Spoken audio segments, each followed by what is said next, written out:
C'est rare quand même que je dois le remonter, hein. Je suis pas des plus grands non plus, hein. Alors c'est vrai hein, qu'il est normal. On doit, c'est même pas le bon verbe. Il est normal d'honorer les mamans pour tout ce qu'elles font, parce qu'elles ont une sacrée tâche à s'occuper en partie des enfants, mais ce n'est qu'une petite partie de leur mission. Et c'est bien, c'est convenable, normal de les honorer. Alors soyez honorés aujourd'hui, toutes les mamans de l'église. Cela dit, on va pas parler de la fête des mères ce matin, parce que bah, c'est pas dans la Bible, comme ça a été dit. Et je pars toujours sur ce que j'ai reçu dans mon cœur de la part du Seigneur. Et c'est pas obligé d'être lié aux événements du calendrier qu'on traverse, hein. Donc on va parler ce matin de tout ce qu'on voit pas. Non, on va parler des choses visibles et des choses invisibles. Vous savez, il y a le monde visible qu'on voit. Moi là, je vous vois, vous me voyez. On appartient au monde visible. Mais derrière tout ça, et au-delà de tout ce qu'on voit, il y a un monde invisible. Et dans le monde, il y en a qui croient pas, hein. Il y en a qui disent moi je crois ce que je vois, je ne crois que ce que je vois. Et entre nous, ils n'ont jamais vu leur cerveau. Pourtant, ils croient qu'il existe. Mais oui, la Bible nous révèle clairement que ce qui existe ne se limite pas du tout à ce qu'on voit. Il y a tout un monde invisible. Alors ce matin, je n'ai pas du tout la prétention de faire une énumération complète, une liste exhaustive du monde invisible, des différents éléments du monde invisible. Parce qu'on ne sait pas tout du tout. Notre connaissance, elle est très limitée. Mais on va au moins en parcourir quelques aspects. Libre à vous d'aller beaucoup plus loin. C'est pas en une demi-heure, trois quarts d'heure qu'on peut tout parcourir. Mais c'est une réalité. Il y a ce qu'on voit et il y a tout ce qu'on ne voit pas. Et on n'est pas les seuls à penser cela, hein. On connaît tous une citation d'Antoine de Saint-Exupéry qui a dit « L'essentiel est invisible pour les yeux ». Et c'est vrai. L'essentiel est invisible pour les yeux. Et pourtant, nous, l'être humain, on a beaucoup trop tendance à ne nous occuper, à ne penser, à ne nous préoccuper que pour ce qu'on voit. Et pas du tout assez pour ce qu'on ne voit pas. Alors ce matin, on va prendre le temps de regarder l'invisible. Alors il y a un paradoxe dans ce que j'avais. Est-ce qu'on peut regarder l'invisible? On a des yeux à l'intérieur de nous qui nous permettent de voir l'invisible. Et ces yeux, ils sont à l'intérieur et c'est une faculté que Dieu nous a donnée. Et dans sa parole, le Seigneur nous a laissé beaucoup d'indices, beaucoup d'éléments. Et je dirais même encore, je suis désolé de me répéter, mais dans la nature, il y a beaucoup de choses qui nous révèlent le fonctionnement de l'invisible. Mais ça, vous commencez à avoir l'habitude, hein. J'ai cette réputation-là, mais elle n'est pas mauvaise après tout, cette réputation. Alors on va commencer... Ah, c'est bon. À regarder dans Hébreux 8. Hébreux chapitre 8, verset 5. Les souverains sacrificateurs célèbrent un culte, image et ombre des choses célestes, selon que Moïse en fut divinement averti lorsqu'il allait construire le tabernacle. Et soin lui fut-il dit de faire tout d'après le modèle qui t'a été montré sur la montagne. Déjà, c'est un premier point. Dans l'Ancien Testament, les souverains sacrificateurs, il y avait toute une liste, tout un rituel, hein, on ne va pas s'attarder dessus, mais ils devaient célébrer un culte d'une certaine manière, il y avait des tas de rites à observer. Et ces rites, la Bible nous dit, c'est dans Hébreux, alors on ne sait pas trop qui a écrit l'Épître aux Hébreux, il y en a qui pensent que c'est l'apôtre Paul, d'autres que c'est quelqu'un d'autre, mais peu importe. Mais en tout cas, dans l'Épître aux Hébreux, c'est écrit que les souverains sacrificateurs, ils célébraient un culte qui était image et ombre des choses célestes. Et si on regarde dans l'Ancien Testament, tout ce qui se faisait pour honorer Dieu, pour le célébrer, tous les éléments qui existaient dans le temple, dans tous les rites, c'était une image des choses spirituelles. Pour beaucoup de choses, c'était déjà une préfiguration du sacrifice de Jésus-Christ. Mais ça n'existait pas à l'époque. Ça existait au ciel comme étant quelque chose qui devait s'accomplir, et les souverains sacrificateurs devaient, conformément à tout ce que Moïse avait écrit, qui lui avait été révélé par Dieu, ils devaient respecter tout ce qu'il fallait faire, et en fait tout ce qu'ils devaient faire, c'était une image de ce qui se passait dans le monde céleste. C'est fou, hein? C'était image et ombre des choses célestes, et Dieu avait même donné une recommandation bien claire à Moïse, et soin, Dieu a dit à Moïse, de tout faire d'après le modèle qui t'a été montré sur la montagne. Dieu tenait vraiment à ce que tout soit fait exactement selon ce qui se passait dans le monde céleste. C'est une réalité. Déjà dans l'Ancien Testament, ça existait. Pourtant, nous, on ne l'a pas vu. Les souverains sacrificateurs ne le voyaient pas.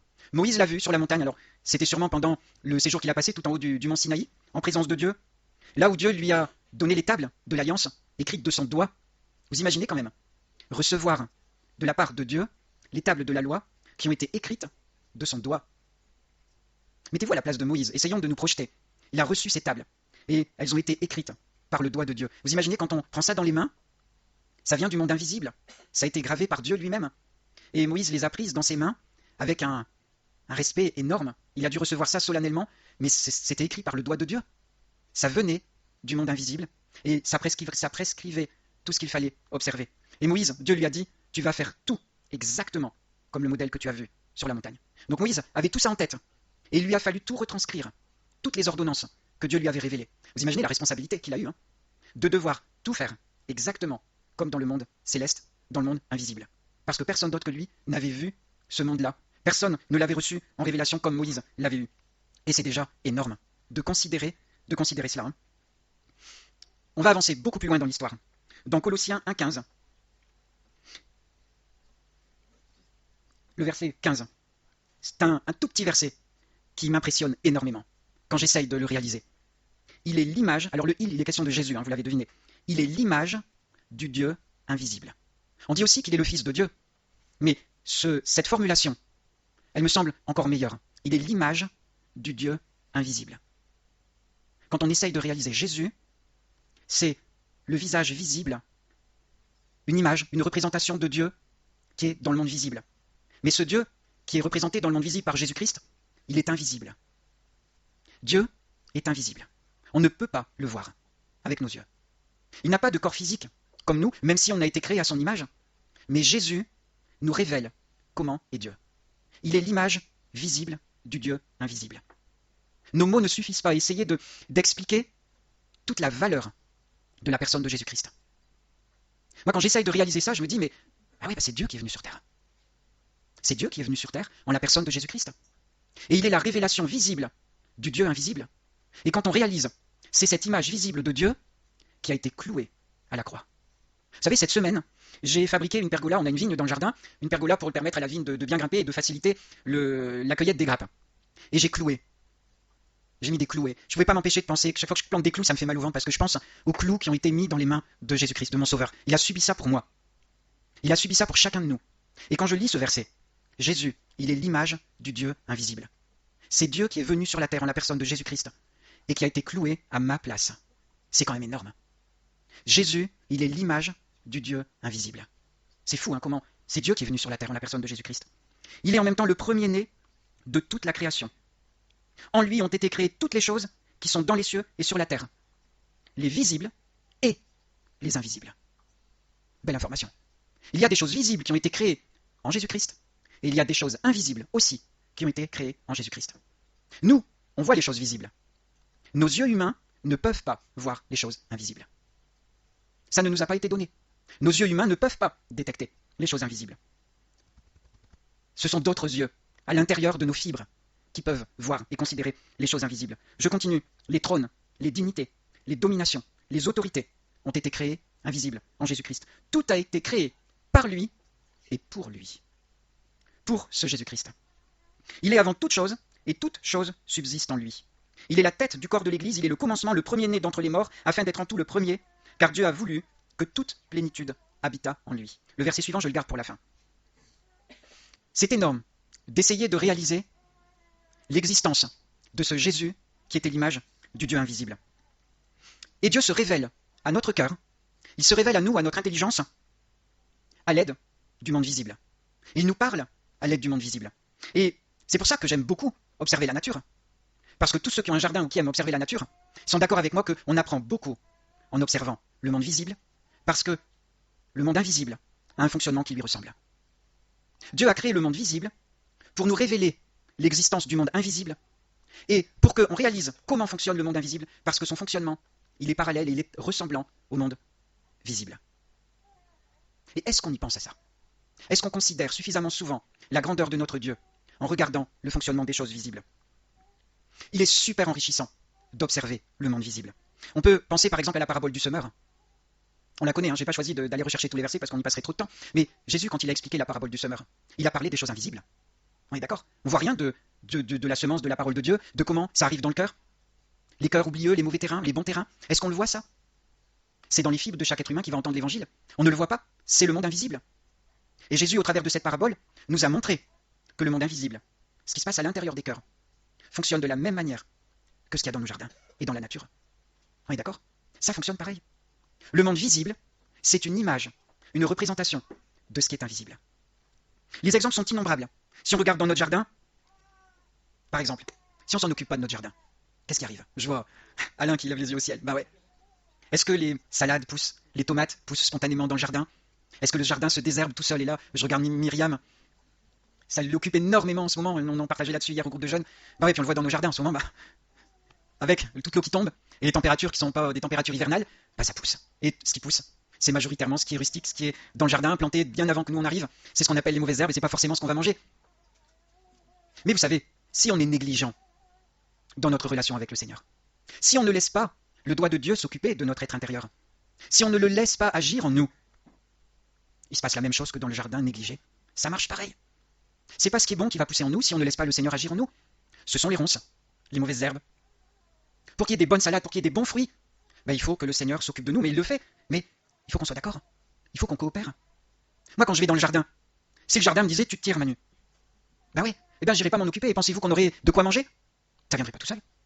Mais on doit accueillir Dieu dans notre cœur et le laisser agir en nous pour que le jardin, notre jardin intérieur, soit soigné, bénéficie de tous les soins de Dieu et toute la croissance qui va en résulter. Mais si on ne le laisse pas faire, ben c'est pas ce qui est bon qui va pousser, il ne faut pas rêver. Si on n'entretient pas notre relation avec le Seigneur, si on ne lit pas sa parole régulièrement, très régulièrement, quotidiennement, comment voulez-vous que les bonnes graines poussent? Ça va pas venir tout seul. Il faut qu'il y ait un entretien. Et le meilleur des jardiniers, le jardinier par excellence, c'est notre Sauveur. Il sait comment on fonctionne, il sait ce dont on a besoin. Mais il faut qu'on le laisse agir et il faut qu'on coopère avec lui. Comme quelque part notre jardin coopère avec nous. Vous voyez le fonctionnement du monde invisible? Il ressemble, il est à l'image du monde invisible. Il nous faut observer le monde visible, parce qu'on apprend beaucoup du monde invisible et il faut regarder le monde visible avec les yeux du Saint-Esprit. Demander au Seigneur de nous enseigner comment faire. Et si on se laisse enseigner par Dieu, alors on apprend et on progresse. On pourrait parler du voile du temple. On s'en va du domaine de la nature, mais il y a une magnifique image ce jour-là, quand Jésus a été crucifié à la croix. Que s'est-il passé? Dans le monde visible, il s'est passé quelque chose. Le voile s'est déchiré, pourtant il était solide. Le voile s'est déchiré. C'était un événement super important du monde visible. Et il était à l'image de ce qui se passait dans le monde invisible. L'accès au lieu saint était désormais possible. Vous voyez la relation entre le monde visible et le monde invisible. Et c'est merveilleux qu'aujourd'hui, on a accès au lieu saint et au lieu très saint. Grâce à Jésus-Christ. C'est au moment où il a expiré, tout était accompli, que le voile s'est déchiré, et désormais on peut s'approcher de Dieu. Et c'est super. C'est un privilège qu'on a de pouvoir nous approcher de Dieu. On pourrait aussi considérer l'époux et l'épouse. La relation, et j'ai déjà prêché là-dessus, je ne vais pas y revenir, mais c'est énorme. La ressemblance entre la relation entre un homme et son épouse, ou l'inverse, on est l'épouse et l'époux, et entre Christ et son Église. C'est pas pour rien que l'Église est appelée l'épouse de Christ. Et dans cette relation sexuelle, ça va très loin. Il y a énormément de choses parallèles qui fonctionnent de la même manière que la relation entre Christ et son Église. Et c'est pas pour rien que l'ennemi combat autant la notion d'homme, de femme, de relation. Pourquoi les relations sexuelles sont autant banalisées aujourd'hui, dans le monde où le prince de ce monde fait une œuvre mauvaise, qui va complètement à l'encontre de ce que Dieu a instauré, a institué, a créé? Il veut démolir complètement cette magnifique image de la relation entre Christ et son Église. Et le malin, il veut anéantir cette image que Dieu nous a laissée sur terre. Et dans notre société, tous les outils ont été mis pour anéantir cette image. La notion d'égalité mal à propos entre les hommes et les femmes, bien sûr qu'on est tous égaux devant Dieu, mais on n'est pas interchangeable. On ne peut même pas mettre un homme à la place d'une femme et inversement. On est complémentaires. Et aujourd'hui, cette complémentarité est complètement niée par la théorie du genre. Et elle est destinée à anéantir l'image de la magnifique relation entre Christ et son Église. Le malin s'acharne à détruire l'image visible du monde invisible, pour essayer de faire disparaître, mais il ne peut pas faire disparaître ce qui est dans le monde invisible. Mais il s'acharne tout ce qu'il peut, au travers de tous ses disciples, de tous ses serviteurs, et il y en a dans notre monde, pour détruire l'image visible du monde invisible. Mais nous sommes au courant de l'existence du monde invisible. Et dans 2 Corinthiens 4, l'apôtre Paul nous exhorte, c'est pourquoi nous ne perdons pas courage. Et lors même que notre homme extérieur se détruit, notre homme intérieur se renouvelle de jour en jour. Écoutez bien la suite. Car nos légères afflictions du moment présent produisent pour nous, au-delà de toute mesure, un poids éternel de gloire. Parce que nous regardons, j'aurais presque envie de dire, c'est pas bien de corriger, mais parce qu'on est mauvais, nous devrions regarder, non point aux choses visibles, mais à celles qui sont invisibles. Car les choses visibles sont passagères, et les invisibles sont éternelles. Excusez-moi d'avoir corrigé, nous devrions regarder. Est-ce que nous regardons aux choses invisibles? On a une fâcheuse tendance à nous borner, à ne regarder que ce qui est visible. Quand on a des bobos, qu'est-ce qu'on fait? On s'occupe de nos bobos. C'est normal de se soigner, on ne va pas laisser des plaies s'infecter, mais il faut s'entendre quand même. Quelle importance on donne? Est-ce qu'on ne donne pas parfois beaucoup trop d'importance? Et l'apôtre Paul, il le dit, il n'est pas ironique, nos légères afflictions. Il les compare au poids éternel de gloire. Et si on a des bobos qu'on voit comme ça, vous savez, c'est comme le peuple d'Israël, j'en ai parlé la dernière fois, ils se voyaient comme des sauterelles devant les géants. C'est souvent pris en exemple. Mais là, l'apôtre Paul, il fait un peu la même analogie. Nos bobos, on les voit comme ça, et pourtant, on devrait les voir comme ça, légers. Parce que nos afflictions, si seulement on pouvait mesurer le poids éternel de gloire qu'on a dans le monde invisible, eh bien nos bobos qu'on voit comme ça, on les verrait comme ça. Ce sont nos légères afflictions du moment présent qui sont dans le monde visible. Elles ne sont pas grand-chose. à côté du poids éternel de gloire qu'on devrait regarder. Parce qu'on devrait regarder avec nos autres yeux à l'intérieur ce qui est dans le monde invisible. Et ce qui est dans le monde invisible est tellement plus grand, plus réjouissant, plus glorieux. Et ce qui est visible aujourd'hui, qui occupe toute notre attention, c'est passager. Ce qu'on ne voit pas, ou ce qu'on n'a pas envie de voir, ce qu'on ne considère pas du tout, parce qu'on a sorti le microscope sur nos bobos, eh bien on ne le voit pas. Et c'est beaucoup plus grand et beaucoup plus glorieux dans le monde invisible. Vous êtes d'accord? Ah bah oui, on est d'accord ce matin. Et puis demain, quand on va avoir un bobo, et moi le premier, vous savez, je me le dis à moi aussi, je suis pas en train de vous faire la morale sans me la faire à moi-même, mais on a cette tendance, cette mauvaise tendance, à sortir le microscope pour grossir nos bobos, nos légères afflictions du temps présent. Et si on regarde, j'ai bien, moi le premier, on n'aime pas voir notre corps qui vieillit. Qui est content de se voir vieillir? Il n'y en a pas un qui va lever le doigt. On n'aime pas si notre corps pouvait ne pas vieillir, mais que voulez-vous? Le péché est entré dans le monde, et la mort physique, c'est une conséquence du péché. On va forcément passer par la mort, et la mort, elle est précédée par une dégénérescence progressive de notre corps, il vieillit, et on ne peut pas reprocher au Seigneur qu'on vieillisse. On ne peut pas reprocher au Seigneur la perte lente, progressive, de capacité physique, de capacité mentale aussi. On perd des neurones.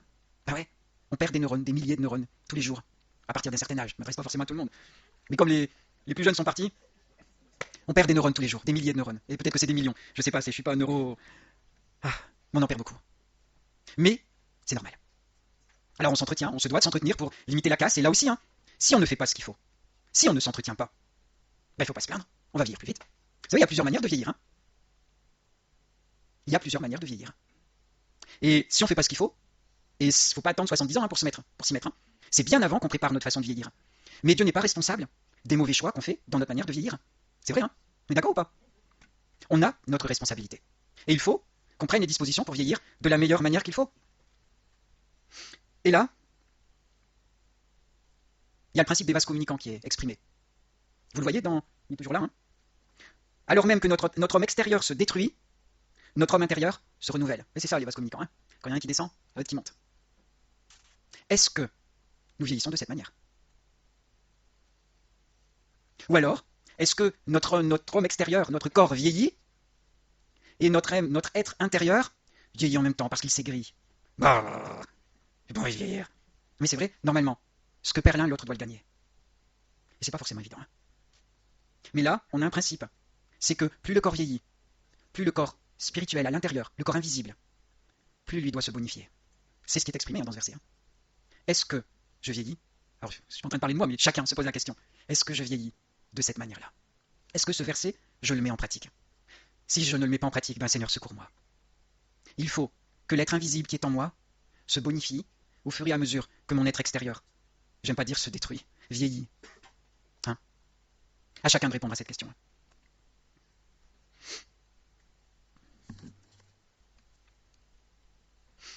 On va continuer. Bon, peut-être que vous avez l'impression que je passe du coq à l'âne. C'est pas structuré comme d'habitude parce qu'en fait c'est un étalage de beaucoup de parallèles entre le monde visible et le monde invisible. J'ai essayé de structurer tout ça, mais c'est pas possible. On va continuer. Dans Éphésiens 6, 11, il est écrit: revêtez-vous de toutes les armes de Dieu afin de pouvoir tenir ferme contre les ruses du diable. Car nous n'avons pas à lutter contre la chair et le sang, mais contre les dominations, contre les autorités, contre les princes de ce monde de ténèbres, contre les esprits méchants dans les lieux célestes. C'est encore le monde invisible. Alors vous savez, quelquefois, on voudrait vraiment s'attaquer au monde visible. Parce que c'est cet individu, cette personne qui se comporte d'une façon que... Mais derrière cette personne, il y a le monde invisible. Et autant le peuple d'Israël devait faire la guerre, physiquement, concrètement, contre les ennemis, autant nous n'avons pas à lutter, à faire la guerre dans le monde visible. C'est ce que dit ce verset. Nous faisons la guerre dans le monde céleste. De la même manière que le peuple d'Israël l'a menée dans le monde visible, nous devons la mener dans le monde invisible. C'est écrit, Ce n'est pas contre la chair et le sang, ça veut dire contre le monde visible qu'on doit lutter. Mais on doit lutter contre le monde invisible. Et ce combat-là, il n'est pas mené avec les armes du monde visible. Il n'est pas mené avec ce qu'on voit, contre les personnes qu'on voit. Il est mené contre ce qu'on ne voit pas, contre ce qu'on peut voir avec les yeux du Saint-Esprit. Et pour mener ce combat-là, on a besoin de Dieu. On a besoin du Saint-Esprit. On ne peut pas mener un combat dans les lieux célestes avec nos armes terrestres. Ça va pas. C'est pas possible. Comment voulez-vous que les deux mondes, entre le monde visible et le monde invisible, comment voulez-vous que les armes terrestres puissent faire quelque chose dans le monde céleste? C'est pas compatible, ça peut pas, ça marche pas. Il n'y a que les armes célestes qui peuvent combattre un combat céleste. Et il ne faut pas se tromper d'ennemis, et il ne faut pas se tromper d'armes. Parce que si on veut combattre avec nos armes terrestres dans les lieux célestes, on va perdre. C'est certain. Les seules armes efficaces dans le monde invisible, ce sont les armes de Dieu, les armes spirituelles. Et il ne faut pas se tromper ni d'armes, ni d'ennemis. Nos ennemis ne sont pas ici-bas, sur la terre. Ils sont dans les lieux célestes. Les dominations contre lesquelles nous devons lutter, ce sont les dominations célestes, animées par le prince de ce monde. Vous êtes d'accord?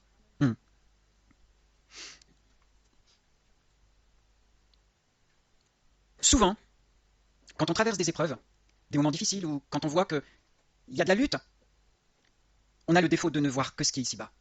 Et on va lire une petite histoire dans 2 Rois 6. C'est très court. Le serviteur de l'homme de Dieu, c'était Élisée, se leva de bon matin et sortit. Donc on lit pas le contexte, mais n'hésitez pas à aller le chercher chez vous.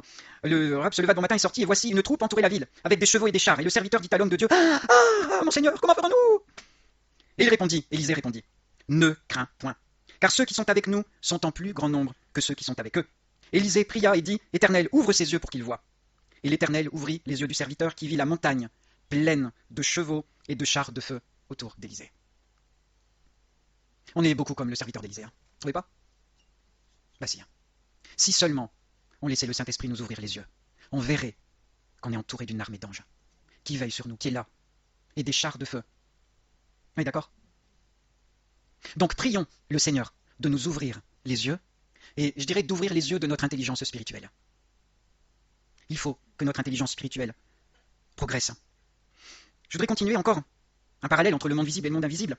Vous savez, parfois, les problèmes ont un visage visible, et pourtant, ils ont une origine dans le monde invisible. On a un exemple. Alors, je n'en ai pris qu'un seul, mais je vous assure qu'il y en a beaucoup. À vous de les chercher. Dans Luc 13, c'est la diapo suivante, on va lire quand même ce petit extrait. Jésus enseignait dans une des synagogues le jour du sabbat, et voici, il y avait là une femme possédée d'un esprit qui la rendait infirme depuis 18 ans. Elle était courbée, et elle ne pouvait pas du tout se redresser. Toujours une petite parenthèse, on vient de dire ça. Imaginons, cette femme, elle est là au milieu de nous. Bon, on va dire qu'elle a une grosse scoliose. Elle a des problèmes de dos. Qu'est-ce qu'il a dit Jésus? Qu'est-ce qui est marqué? Elle était possédée d'un esprit qui la rendait infirme depuis 18 ans. Jésus n'a pas vu qu'elle avait un problème de dos. Si, il l'a vu, mais lui, il voyait dans l'invisible. Et Jésus lui adressa la parole et lui dit, femme, tu es délivrée de ton infirmité, et lui imposa les mains. À l'instant, elle se redressa et glorifia Dieu. J'ai coupé, j'ai mis des petits points, plus loin, verset 16. C'est Jésus qui rétorque aux pharisiens qui lui ont reproché de faire une délivrance le jour du sabbat, et leur dit, et cette femme, qui est une fille d'Abraham, et que Satan tenait liée depuis 18 ans, ne fallait-il pas que cette chaîne la délivrer de cette chaîne le jour du sabbat? C'est Jésus lui-même qui dit que la maladie de cette femme, elle avait une origine spirituelle. C'était le malin qui la tenait liée depuis 18 ans. Vous savez, si cette femme aujourd'hui était allée voir les meilleurs médecins du monde, les meilleurs médecins qui pouvaient soigner sa colonne vertébrale, il n'y en a aucun qui aurait réussi à la guérir. Parce que son mal n'avait pas une origine physique, il avait une origine dans le monde invisible.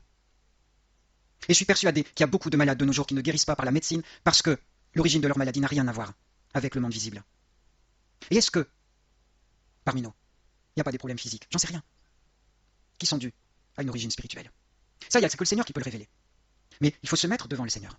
Il faut chercher sa face. Il faut lui demander le secours des armes spirituelles. Mais est-ce qu'il n'y a pas quelquefois des combats qu'on mène d'une mauvaise manière? Parce que on combat avec des médicaments, avec des choses du monde terrestre, alors qu'en fait, il faudrait des armes spirituelles. On n'en sait rien. Il faut demander la lumière de Dieu sur les situations pour qu'on puisse trouver la solution.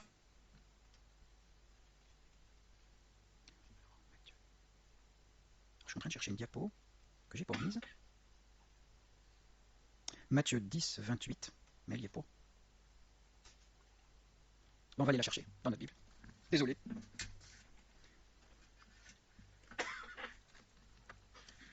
Matthieu 10, 28.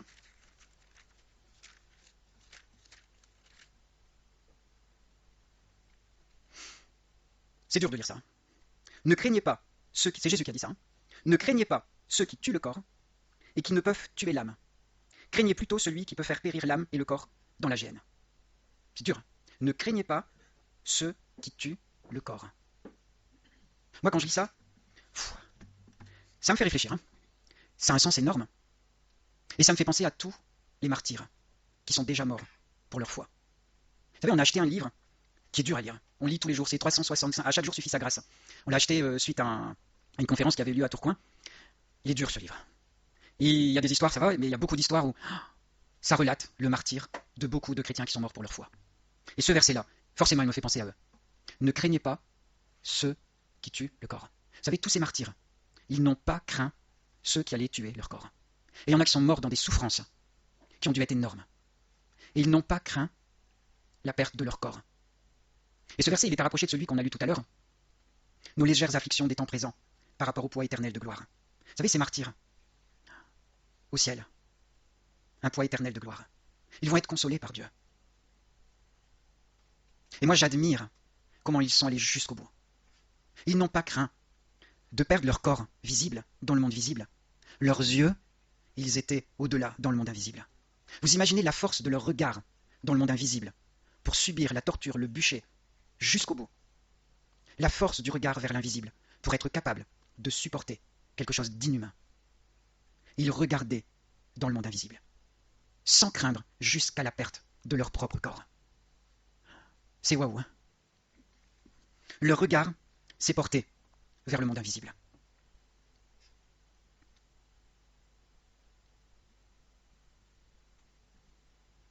On va lire 1 Corinthiens 15, 46. Ce qui est spirituel n'est pas le premier, c'est ce qui est animal. Ce qui est spirituel vient ensuite. Le premier homme tiré de la terre est terrestre, le second homme est du ciel. Ce qui est terrestre, c'est ce qui est en premier. On est né avec un corps physique, celui que vous pouvez toucher, celui que je vois. Mais on est né de nouveau à un moment, dans notre vie.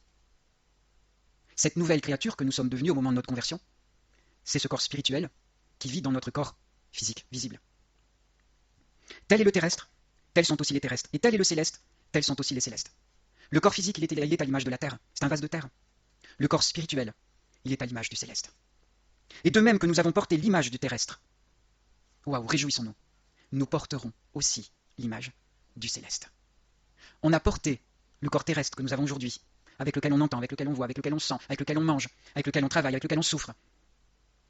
Et de la même manière qu'on a porté ce corps terrestre, nous porterons aussi le corps céleste. C'est merveilleux de penser ça. Nous pouvons avec certitude croire en la parole de Dieu.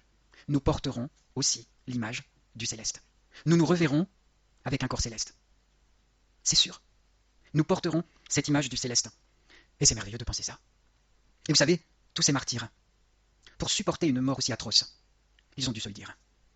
Mon corps, je le perds, mais je vais revêtir mon corps céleste. Et ils sont allés jusqu'au bout. Alors on vient de considérer, on va passer dans 1 Colossiens 1.20. Tu vas peut-être sauter, ouais, tu sautes cette diapo, parce que faut qu'on termine. Colossiens 1.20. On vient de considérer ce matin le monde visible, d'une part, et le monde invisible, d'autre part. On va terminer en réalisant ce verset 20. Dieu a voulu, par Jésus-Christ, lui c'est Jésus-Christ, réconcilier tout avec lui-même, tant ce qui est sur la terre que ce qui est dans les cieux, en faisant la paix par lui, par le sang de sa croix. Et ça, c'est une bonne nouvelle. Jésus-Christ est venu pour réconcilier le monde visible au monde invisible. C'est pour ça qu'aujourd'hui, même dans notre corps terrestre, on peut vivre le monde invisible. Parce que Jésus-Christ est venu réconcilier les deux mondes, celui qui est visible et celui qui est invisible. Et c'est pour ça qu'aujourd'hui, déjà dans notre corps terrestre, il est possible de vivre et d'expérimenter la joie du Saint-Esprit dans notre corps terrestre. C'est parce que Jésus-Christ est venu réconcilier les deux mondes. Et ça, c'est un miracle. Et c'est un cadeau de Dieu. C'est un cadeau que Dieu nous a fait. Il a envoyé son image visible pour nous réconcilier avec lui-même, en ce Jésus-Christ. Moi, quand je vois ça, je me dis, c'est merveilleux. Mais c'est une œuvre qui est tellement admirable, tellement grande. Jésus est venu réconcilier les deux mondes. Vous vous rendez compte de sa mission, de la difficulté, de l'ambition énorme de cette mission et de l'importance de cette mission. Il est venu réconcilier le monde visible au monde invisible. Il mérite notre adoration. Il mérite toute notre admiration. Alors on va terminer en le remerciant, en le louant, parce qu'il est grand. Il est admirable. Je crois qu'on est tous d'accord. Il est admirable, notre Dieu. Et il faut qu'on le loue. On ne peut pas rester la bouche fermée devant une merveille aussi élevée, aussi grande. Alors on va terminer en le remerciant pour sa grandeur. Merci Seigneur pour ton œuvre de réconciliation. Merci pour cette fenêtre qui s'est ouverte et qui nous a laissé voir un peu du monde invisible. Et Seigneur, c'est tellement grand. Ton œuvre est admirable, elle est si grande. Et Seigneur, je te dis toute mon admiration avec mes mots si faibles et si insuffisants. Tu es grand, Seigneur, et merci pour la gloire que tu possèdes. Tu es digne d'admiration, de gloire, de magnificence. Et je loue ton nom, Seigneur. Amen.